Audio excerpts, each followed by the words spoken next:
मित्रों, जब हम बड़े हो जाते हैं तब हमें पेंसिल के बदले पेन इसलिए दिया जाता है ताकि हम ये बात समझ जाएं कि हमारी गलतियों को मिटाना अब आसान नहीं है। जय श्री कृष्ण मित्रों, फिर एक बार बहुत बहुत हार्दिक स्वागत है आप सभी का। आज बात करेंगे हम कन्या राशि के बारे में। कन्या राशि के अप्रैल महीने से लेकर जुलाई महीने तक के राशिफल की चर्चा करेंगे। राशिफल में आपके धन, व्यापार, नौकरी, परिवार, स्वास्थ्य, शिक्षा, वैवाहिक संबंध, प्रेम संबंध सभी बातों की चर्चा करेंगे और अंत में उपाय की चर्चा भी करेंगे। इसलिए वीडियो को पूरा अंत तक देखें, सुने, तभी आप कन्या राशि वालों के राशिफल की पूरी जानकारी प्राप्त कर पाएंगे। ये राशिफल चंद्र राशि पर आधारित है, यानी मून साइन पर। जिन लोगों को अपनी राशि नहीं पता है वो लोग अपनी जन्म कुंडली में ये देख लें कि चंद्रमा उनकी किस राशि में है। जिस राशि में चंद्रमा है वही उनकी राशि है। जिनके पास जन्म कुंडली नहीं है वो अपने नाम के पहले अक्षर से अपनी नाम राशि जान सकते हैं और ये राशिफल अपनी नाम राशि से देख व सुन सकते हैं। तो चलिए मित्रों, शुरू करते हैं। सबसे पहले कन्या राशि वालों के धन की बात करेंगे। कन्या राशि वालों के धन की बात करें तो धन भाव के स्वामी शुक्र हैं और आय भाव के स्वामी चंद्रमा हैं। और शुक्र का जो गोचर है वो यहाँ पर 6 अप्रैल से वृषभ राशि में नवम भाव में हो जाएगा और 2 मई से मिथुन राशि में हो जाएगा और 30 मई से कर्क राशि में होंगे और 7 जुलाई से वो सिंह राशि में होंगे। तो ये उनका गोचर रहेगा। तो धन भाव के स्वामी का गोचर अच्छा है। आय भाव के स्वामी का गोचर सभी राशियों में होता रहेगा और धन भाव में केतु का गोचर भी है। अष्टम भाव में राहु का गोचर है। धन और आय के मामले में आपको मिले जुले परिणाम देखने को मिलेंगे। चारों महीने में आप किसी निश्चित परिणाम पर नहीं पहुंच सकते क्योंकि आपको अचानक लाभ और अचानक हानि के योग भी बने रहेंगे। तो धन के मामले में आपको मेरी सलाह ये है कि आप अपने खर्चों पर नियंत्रण रखें और चारों महीने धन और आय के मामले में सतर्क रहें। आय हालांकि आपकी होती रहेगी नियमित स्रोतों से। जो भी आप नौकरी, व्यापार, कारोबार करते हैं वहाँ से आपकी आय में कोई दिक्कतें नहीं आएंगी, लेकिन फिर भी थोड़ा सा आपको ध्यान रखकर चलने की आवश्यकता है। धन और आय के मामले में यानी बजट बनाकर चलने की बहुत आवश्यकता है। खर्चों पर नियंत्रण रखना बहुत ही आवश्यक है चारों महीने में। बात करते हैं व्यापार और नौकरी की, तो दसम भाव में मिथुन राशि है, स्वामी बुध हैं और आपके राशि स्वामी भी बुध हैं। अप्रैल और मई के महीने में मेष राशि में ही रहेंगे और 7 जून से नवम भाव आपके भाग्य भाव वृषभ राशि में जाएंगे और 24 जून से मिथुन में जाएंगे। 8 जुलाई से कर्क में और 25 जुलाई से सिंह राशि में गोचर होगा। अप्रैल और मई के महीने में आपको व्यापार कारोबार में अचानक लाभ और अचानक हानि के योग बने रहेंगे। अचानक आपको बड़ा लाभ भी मिल सकता है लेकिन हानि उठानी भी पड़ सकती है। हालांकि अप्रैल और मई के महीने में भाग्य का साथ आपको कारोबार और नौकरी में मिलता रहेगा, इसलिए कोई दिक्कतें नहीं आएंगी। आपके जो कार्य हैं वो पूरे हो जाएंगे, लेकिन फिर भी थोड़ा सा ध्यान रखकर चलने की आवश्यकता तो अवश्य ही होगी। तो यहाँ पर इन बातों का थोड़ा सा ध्यान रखेंगे। व्यापार, कारोबार और नौकरी में किसी भी प्रकार के विस्तार करने से पहले सोचना आवश्यक है और व्यापार, कारोबार, नौकरी में जो भी कार्य आप करते हैं सामान्य रूप से करें। अति उत्साह में आकर कोई कार्य अपना खराब ना करें। कोई भी विस्तार करना हो व्यापार, कारोबार में या नौकरी में, अपने साथियों के साथ संबंध हो, सभी जगह आपको सामान्य रहना आवश्यक है। तो यहाँ पर अगर देखें तो व्यापार, कारोबार और नौकरी के लिए आपको सामान्य परिणाम मिलेंगे। थोड़ा सा आपको ध्यान रखकर चलने की आवश्यकता तो होगी, खासकर अप्रैल और मई के महीने में। पारिवारिक जीवन की बात करें तो पारिवारिक जीवन में आपको चारों महीने अप्रैल से लेकर जुलाई तक का जो समय है वहाँ पर आपको वाणी पर संयम रखना बहुत आवश्यक होगा। बिल्कुल भी आप ध्यान रखकर चलें कि आप अपने परिवार के सदस्यों के साथ किसी भी प्रकार की गलतफहमियों को ना बढ़ने दें और अगर गलतफहमियां बढ़ती हैं तो आप देखेंगे फिर वाद विवाद भी बढ़ेंगे।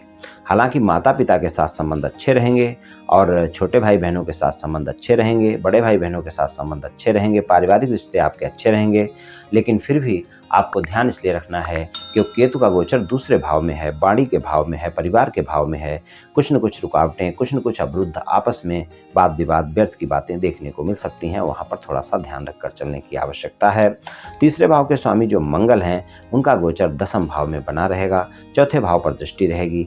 थोड़ा बहुत आपको माता से कोई न कोई छुटपुट वाद विवाद देखने को मिल सकता है, तो वहाँ पर भी क्रोध पर नियंत्रण रखकर चलें तो पारिवारिक जीवन अच्छा रहेगा।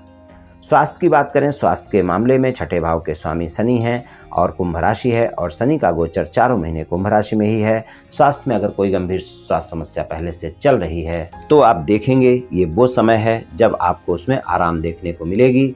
आप अपने स्वास्थ्य का ध्यान रखें। ये चारों महीने आपके स्वास्थ्य को अच्छा कर सकते हैं, यानी कोई भी गंभीर स्वास्थ्य समस्याएं पहले से चल रही हैं तो उनमें थोड़ा सा अगर आप ध्यान देंगे तो वो आपकी स्वास्थ्य समस्याएं ठीक हो जाएंगी। और स्वास्थ्य को लेकर कोई बड़ी समस्याएं आगे नहीं दिख रही हैं, लेकिन फिर भी स्वास्थ्य के मामले में ध्यान रखकर सदैव चलना चाहिए। स्वास्थ्य में कभी कोताही नहीं बरतनी चाहिए। तो स्वास्थ्य के मामले में अगर कोई भी समस्या होती है तो वहाँ कोताही बरतने की आवश्यकता नहीं है। डॉक्टर से परामर्श लेना जरूरी है, स्वस्थ दिनचर्या अपनाना जरूरी है, योग प्राणायाम करना जरूरी है, तनाव से बचना भी बहुत जरूरी है। चलिए शिक्षा की बात कर लेते हैं। शिक्षा की अगर बात करें तो शिक्षा के मामले में यहाँ पर अगर हम देखें, ये चारों महीने आपको शिक्षा के मामले में भी अच्छे ही परिणाम दिखाएंगे। पंचम भाव के स्वामी शनि देव हैं, जिनका छठे भाव में गोचर रहेगा, और आपके राशि स्वामी का गोचर हम पहले देख चुके हैं कि अप्रैल और मई के महीने को अगर छोड़ दें तो बाकी सारा समय उनका गोचर अच्छे घरों में है, अच्छे भाव में है। और अष्टम भाव में भी जो गोचर है बुध का, तो बुध अष्टम भाव के में भी अच्छे परिणाम ही देते हैं, लेकिन फिर भी वहाँ पर राहु के साथ युति होगी तो थोड़ी सी एकाग्रता में कमी देखने को मिल सकती है। लेकिन अगर कोई गूढ़ रहस्य अध्ययन कर रहे हैं, विदेश में शिक्षा ग्रहण कर रहे हैं, तो वहाँ पर अप्रैल और मई का महीना और भी अच्छे परिणाम दिखाएगा। शिक्षा के मामले में मैं कह सकता हूँ सामान्य परिणाम आपको मिलेंगे। और अप्रैल मई के बाद का जो समय है वो अच्छा ही रहने वाला है। जून और जुलाई के महीने आपको बेहतर परिणाम देंगे, शिक्षा के मामले में बेहतर परिणाम मिलेंगे। और एक बात मैं कंपटीशन एग्जाम वाले लोगों के लिए बता दूं, अगर आपका कोई कंपटीशन एग्जाम अप्रैल से लेकर जुलाई के मध्य में है तो आप ज़्यादा मेहनत करें। खासकर जून और जुलाई के महीने में अगर है तो आप ज़्यादा मेहनत करें और आप देखेंगे कि आपको सफलता भी मिल सकती है। आप अच्छे से मेहनत करें, परिणाम आपको सकारात्मक मिलने वाले हैं। वैवाहिक संबंधों की बात करें तो वैवाहिक संबंधों में तो अगर कोई भी वाद विवाद चल रहे हैं तो 22 अप्रैल से पहले सुलझाने का प्रयास करेंगे तो आपको सफलता मिल सकती है, वहां पर परिणाम अच्छे मिल सकते हैं। 22 अप्रैल के बाद का जो समय है वहां पर सामान्य परिणाम ही मिलेंगे। अष्टम भाव में गुरु का गोचर बहुत अच्छे परिणाम नहीं देता है और वहां पर भी राहु के साथ युति होगी तो गुरु चंडाल योग भी बनेगा। आपको अपने जीवन साथी के साथ संबंधों में मधुरता बनाकर रखनी होगी और जीवन साथी के सामने आप अपने ससुराल पक्ष के लोगों के बारे में यानी उसके घर परिवार के बारे में कोई भी टीका टिप्पणी करने से बचेंगे तो बेहतर होगा। और अगर आप कोई घर परिवार के बारे में टीका टिप्पणी करते हैं, आप अपने साथी के घर परिवार के बारे में, तो आप देखेंगे वहां पर आपको अच्छे परिणाम बिल्कुल भी नहीं मिलने वाले हैं। तो इसलिए आप इस बात का ध्यान रखें और ससुराल पक्ष के लोगों के साथ भी मई, जून और जुलाई के महीने में किसी भी प्रकार के व्यर्थ के वाद विवाद से बचेंगे तो ज़्यादा बेहतर होगा। जिन लोगों की शादी की बात कहीं चल रही है और शादी की बात पक्की करना चाहते हैं तो 22 अप्रैल से पहले ही आप प्रयास कर लें तो आपको ज़्यादा अच्छे परिणाम देखने को मिलेंगे। उसके बाद आप अगर प्रयास करेंगे तो आपको ज़्यादा प्रयास करने की आवश्यकता होगी।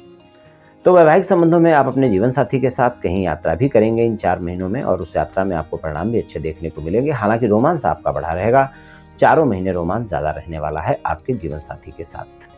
तो कुल मिलाकर अच्छे परिणाम ही रहेंगे वैवाहिक संबंधों में। प्रेम संबंधों की बात करें, प्रेम संबंधों में पंचम भाव के स्वामी शनि देव का गोचर छठे भाव में बना रहेगा, चारों महीने बना रहेगा। प्रेम संबंधों में आपको थोड़ा सा ध्यान रखकर चलने की आवश्यकता होगी। आप अपने प्रेमी प्रेमिका के साथ किसी भी प्रकार के वाद विवाद से बचकर रहेंगे तभी आपके लिए अच्छा रहेगा। और आपके प्रेमी प्रेमिका के साथ संबंधों में आपका साथी आपसे बहुत ही ईमानदारी की बात करेगा, सच्चाई, ईमानदारी, वफादारी की बातें करेगा। और अगर आप अपने प्रेमी प्रेमिका के साथ सच्चे नहीं हैं तो ये 4 महीने ऐसे हैं जब कोई ना कोई वाद विवाद आपके साथ हो सकता है, आपके प्रेमी प्रेमिका के साथ, और आपके संबंध भी खराब हो सकते हैं। इसलिए आप ध्यान रखें कि अगर आपके एक से ज़्यादा जगह प्रेम संबंध है तो वहाँ पर अच्छे परिणाम बिल्कुल भी देखने को नहीं मिलेंगे।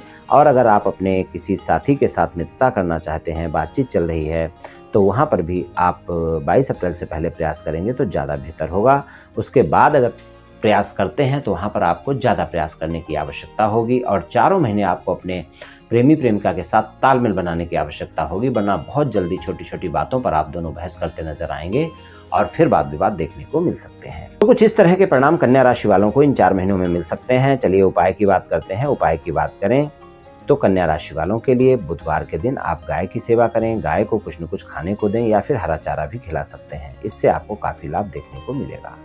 तो ये उपाय आप कर लें मित्रों, निश्चित ही आपको लाभ मिलेगा।